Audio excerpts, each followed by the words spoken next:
Good morning, everybody. Starting out episode 2 with 50 woodcutting. And here's 50 fire making. Got started on the fletching grind a bit. So here's 20 fletching. And here's 35 fletching. I can now cut them willows. Starting out episode 2, this was our progress at the end of last episode. We had chopped the willow log and everything else had remained to be done. So let's get into this week's episode. So I was thinking a bit about the grinds I have in front of me. The three major ones being the fire making and fletching for the magic logs, the cooking from the raw shark, and the combat training that I have to do on the barbarian.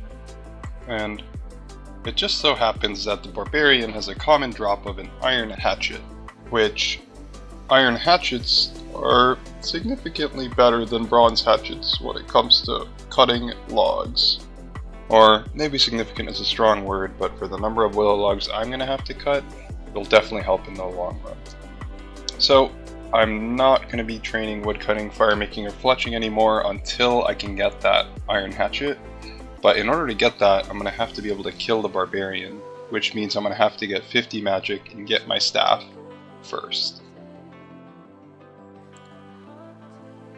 Alright, so now I'm going to be getting 15 fishing, which means I can now catch sardines.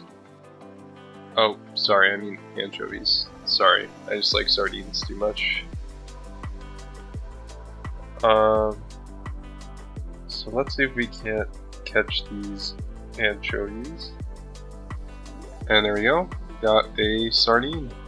I mean anchovy, sorry. So we're gonna call that done. Nice. Here's 30 cooking. And here's 34 cooking. I can no longer burn shrimp or anchovies at this level. And here's 40 cooking. Alright, so I started grinding some hard mode. The first thing I did was level my healer roll up to level 5. Here you see me doing some casual healer rounds. Essentially, in hard mode, the healers move at super speed, so it's just too hard to have the healer try and chase them to poison them. So the defender has to stack them up in a big pile so that we can shoot them and kill them that way. So that's what he's doing here. The only other notable thing, I can heal my teammates and they will purposely try and take some damage so that I can heal them, and this gives us all more points and better, essentially, rewards per hour. So that's what I'm doing here. Pretty simple. Healer is one of the easiest roles in hard mode. You basically just shoot a green and at your attackers to give them overloads, and then you heal people when they are hurt, and you can help the collector shoot reds at the healers. And that's me getting level 5 healer. Alright, and this is me doing some defender rounds in hard mode. So again, defender's a bit harder in hard mode because you have to lure the healers in a stack while also trying to kill the runners. And usually it's done using ability movements like escape or dive. So I had to sort of improvise here. I had done some skiller defending in the past, so I do have a lure for it. For some of our more experienced BAers, it is not a universal lure, so it can be a little tricky, but this is an example of it working. The only other thing to note is that my endings are different as well. Normally defenders, when they end, they have to fix the trap and escape. You saw in my episode from last week that when I try to fix the trap, I get tagged by the healers before I can run away. So I do this weird ending where I stand south of the trap and then let all the runners emerge at the trap.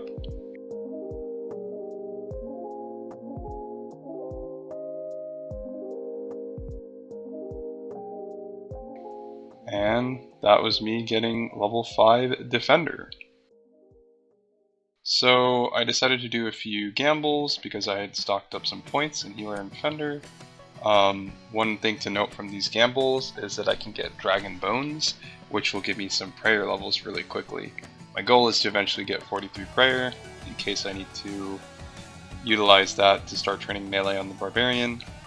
Other things to note, magic logs, I'm going to need a lot of them, and uncut diamonds, I'll need some of those too for crafting training. And this is me burying some of the dragon bones I got from gambles. The prayer levels come very quickly at early levels. Alright, I went back to BA again and did some collecting. This is the third roll that I need to get to level 5. Collector, again, you get eggs at the start of the wave, so really what you do is you convert them to green and red. Green to buff your teammates, the attackers can get their overloads and the defenders can get their logs.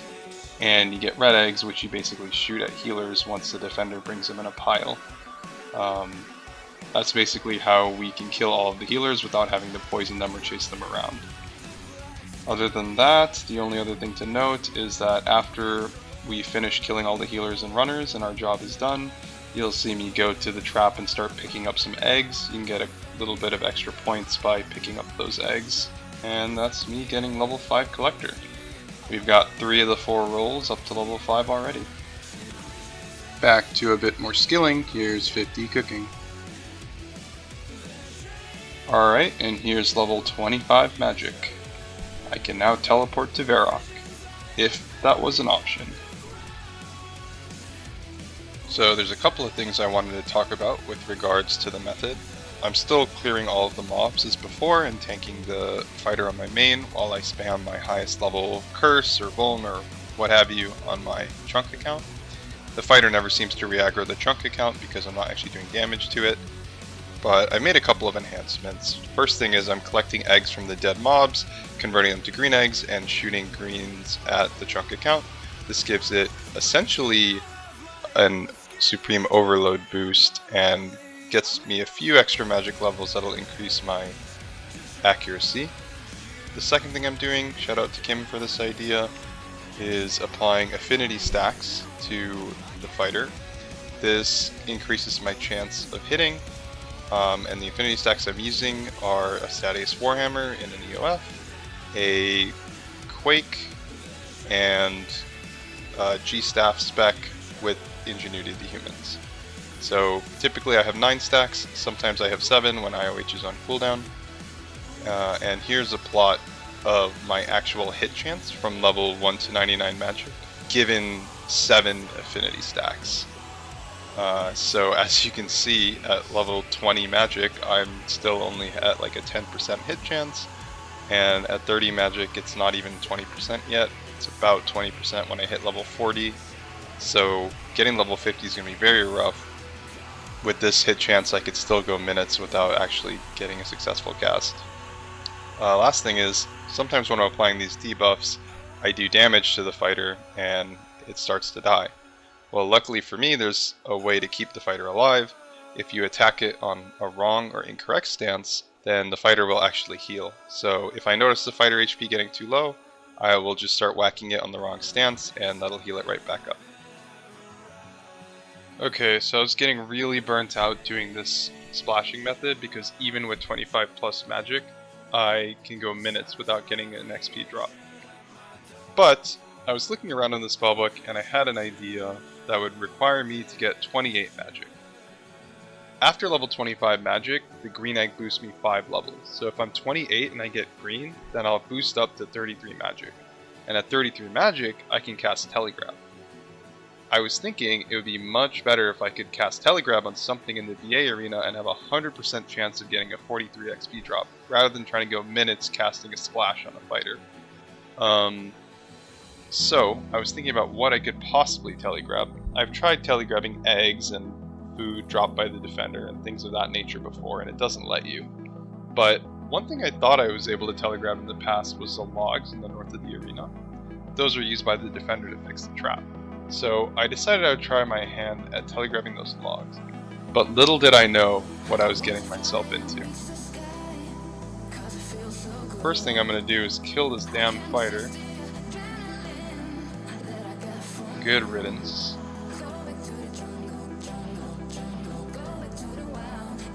Alright, and now let's go test this telegrab method. So, I'm gonna get myself shot by a green egg, and let's see how this goes. Oh, they don't disappear. Wait, I can keep using. Wait, I can cast every tick? This is insane. I'm gonna get 50 magic in no time.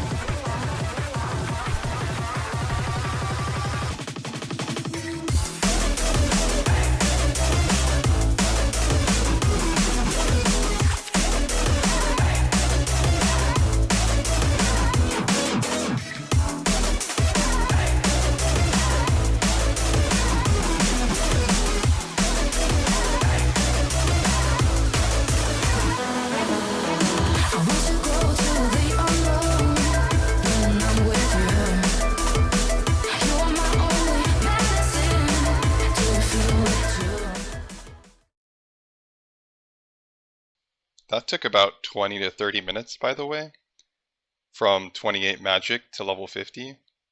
Previously, I was getting something like 500 XP an hour, just 500. And that, I calculated, getting 43 XP every tick is 258k XP an hour. So just an absolutely huge increase to mage training. And honestly, I could get 99 magic if I wanted to. Not a problem. So I was well and ready to buy my Penance Trident, but then I realized you need 170 points in every roll. And I had 170 points in Defender, Collector, and Healer, but I hadn't done any Attacker, so I couldn't buy it just yet. And without a weapon, there's not really a way for me to get Attacker points without completely leeching it. That is, unless I kill the Penance Queen. See, upon killing the Penance Queen, you get 80 points in your active roll, but you also get 5 points in each of the other rolls. So I could slowly stack attacker points 5 points at a time until I get 170 points for the Trident. But that would require me killing 32 Penance Queens on a level 3 or 10 HP account. But you know what? If it's a BA grind I'm given, it's a BA grind I'll take. So, got to work. So, as you might imagine, there's not a whole lot of interest to do a bunch of queens on repeat. The only possible reward you can get from it is that you need a queen kill for every hat, and so true trimmers like to do a lot of queens to buy every hat for their costume room. Seeing as none of them were around, I had to rely on the help of some friends to get me through these queens. So, shout out to everybody whose name you see on the screen. They're a huge help in getting me those queen kills. Of course, I did have to multi-client a few of the queens. This is pretty sweaty because I have to be spamming the healer pool on OneChunk, but I also have to be doing the rolls for creating the Omega Egg to kill the queen on the other accounts. So for Defender, I have to dunk the eggs in the lava, and for Healer, I have to dunk the eggs in the poison craters in order to help create those Omega Eggs that can actually hurt the queen. For anyone that wants to know how to actually kill the Penance Queen, I'm going to leave a little blurb up on the screen. Feel free to pause and read it if you want to know how to kill it. Basically, each roll has to do something to the egg, and then the egg gets shot at the queen and damages her. And with 8 of those eggs, we can kill her. Alright, did a few more queens. Let's see how many points we're at. 110 points. So we've got 12 queens to go. That's 20 queens done so far. Alright, and this is me on my last of the 32 queens in the grind. And there we go. 32 queens done. I should now have 170 attacker points. There it is, 170 attacker points. Let's go buy the Trident. And there we go. The Penance Trident. I can now attack things. So I think the first order of business is to use those air runes I got from the fire spirits and try our hand at killing the barbarian. We can finally kill that menace.